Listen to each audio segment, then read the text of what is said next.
Oh, yes. What's up? Welcome back to OpenLine. Melissa West is watching. I know Melissa West Thompson.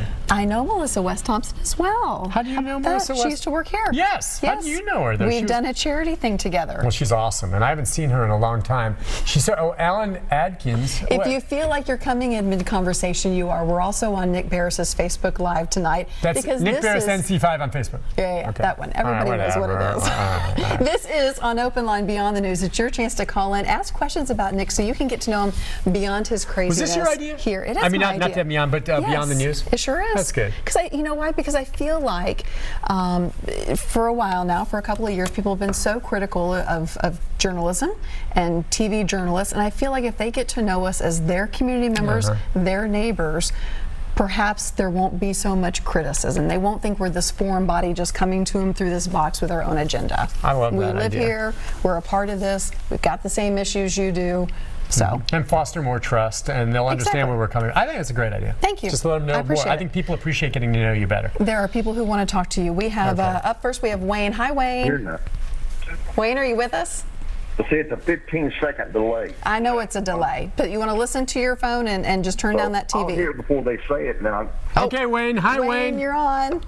Hi, Wayne. Yeah, hello, good evening. Hi there. Go ahead. I feel it's a privilege tonight to have both of you on the same show. Hey, all right. And I want to ask you both the same question because you're colleagues. Okay. All right. The experience that you've had in TV, what do you see the future in TV down the road? And do you see that the news will be an integral part, or will sports take over TV? No, I don't. I mean, not sports. Sports, yeah. I wouldn't say it would take over your local news stations. Unfortunately, when they go out and do testing and test audiences, it's kind of like the last thing that people watch the news for, which is surprising to a lot of folks, diehard sports fans. Yeah, I mean, we know. I mean, I think weather is near the top of the list. Yes, it is. Weather is more important than news, and in the morning, traffic. Traffic's very important. The news that you can use, right? And sports. Look, I love sports, and I hear him talking on that. But the truth is, you know, she and I may not even be here next year at this time. Yeah. You just never know. The winds of change could be upon us. And I don't know. I would become a chef. How about you? If I could go back and redo everything, I would probably become a lawyer. Which, it's interesting. Okay.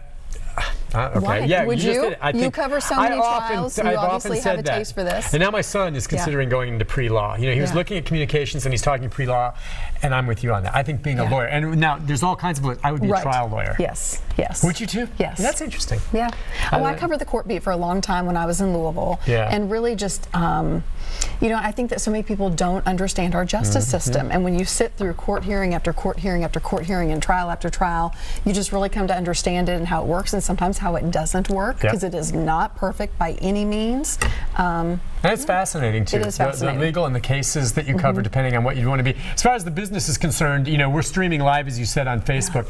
That's really where it's going. The future is going to be less and less, I think, on a structured newscast per se, and it'll be delivered. You know, the news is going to be the same. You're going to need people delivering the news and gathering it for you. It'll just come in a different mode. My son, you know, is interested in the news, but I'll tell you what, he doesn't get it from watching the evening news. No, it's not appointment television. Right. He would watch a Facebook Live if we took it on a fire or a rescue or something. Young people would. That's the trick, grabbing young people with news that maybe they care about, and the only way you're going to get it is through the computer or their iPhones, right? And that's where we're always trying to grab people first and then push them to the TV now. But it literally changes from year to year at this time. Everything is moving so quickly. Big transition. And we have to move quickly on the phones. Ann is on the line. Hi, Ann. Hi. Hi, go ahead. I consider myself one of the OGs of the morning program. I started out with Larry Britton. Yeah, she goes back a ways. Nick Beres had some big shoes to fill. And Nick tends to be kind of complimentary of me when I tend to call in, which is kind of often.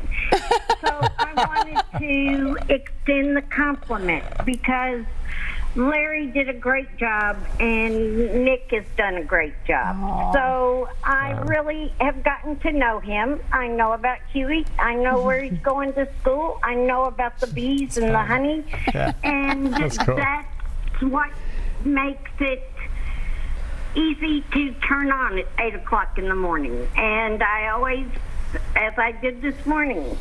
Turned off at 7:50, whatever I was watching, and I flipped it over. Oh, so that's I sweet. just wanted to extend the compliment and say you're doing a great job. Larry, I'm sure, is proud, and all the other people that have been around for the last 30 years, I'm sure feel the same way I do.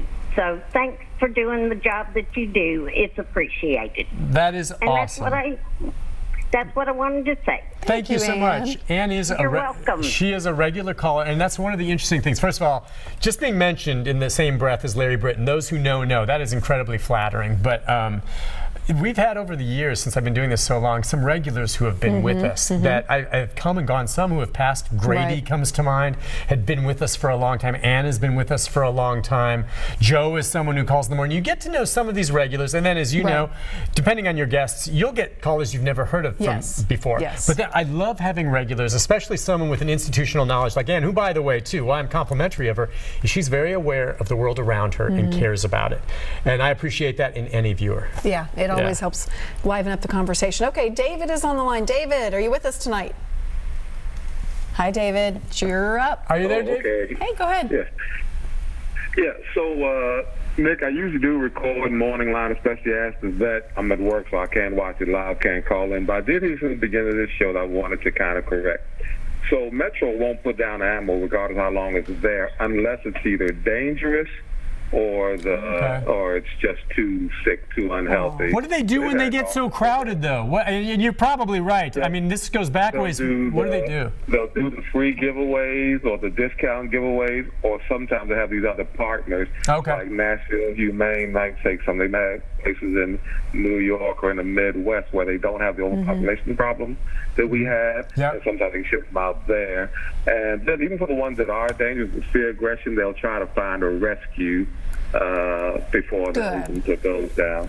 Okay. So I just want to, because people think they put the animals down. We found one by work that they're going to take us like that. Don't take it. They're going to kill it. Like, nope, they won't. You know, they vetted it. The dog is available for adoption now and all that. You know, to give the owner a chance first to come back for it.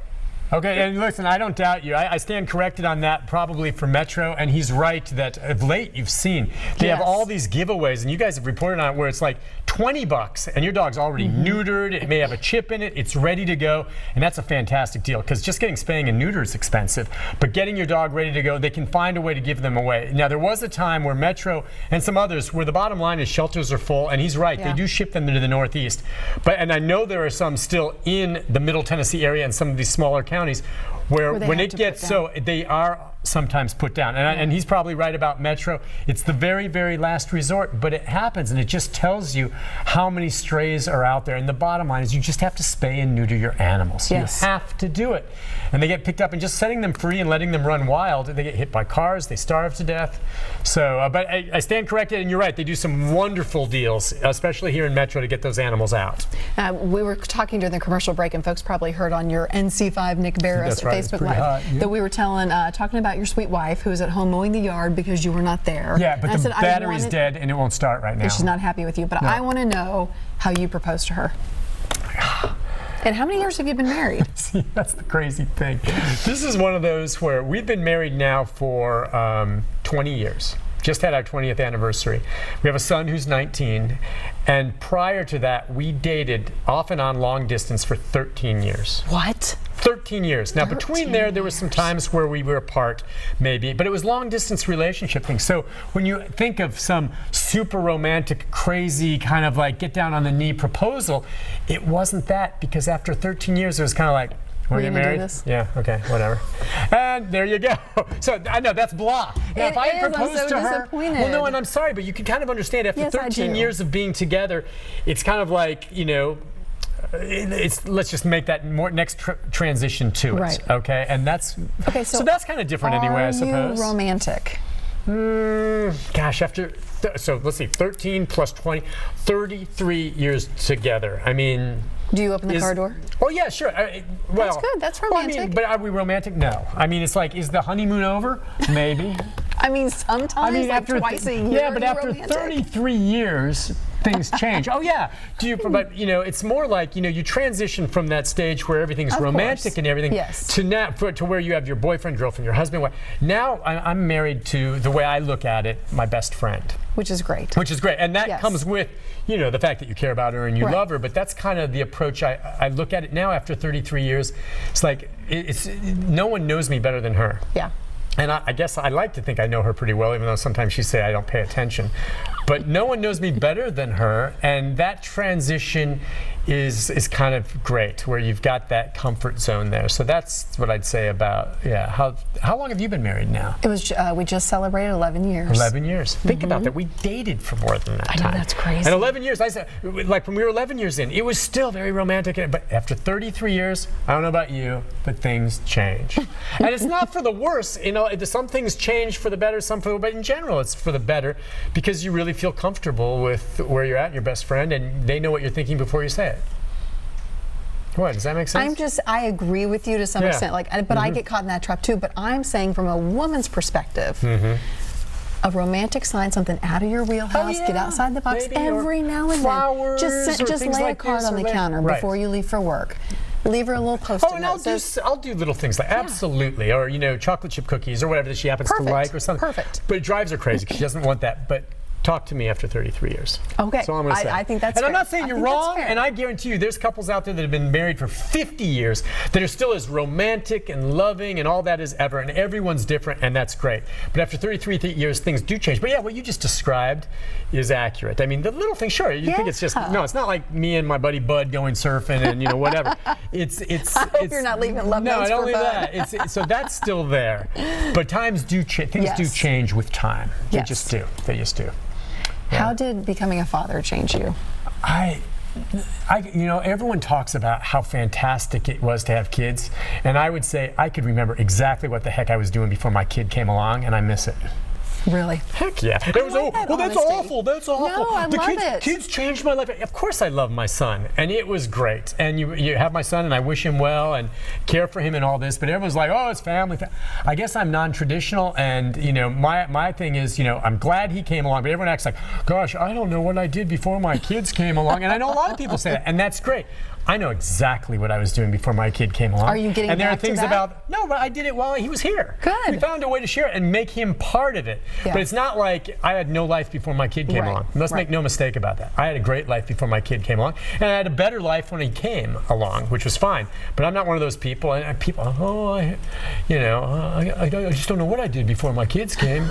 I know exactly what I did. And that doesn't make me a bad father. No, I was still a good father with him when he came, but it's not like I had crap before he arrived. I didn't lose my identity. Yeah. No. Okay. Okay, I feel like things are tense right now. Because that kind of gets me. It was like, oh, kids are so great. I don't know what I did before. Well, what, really? What was your life like before children came along?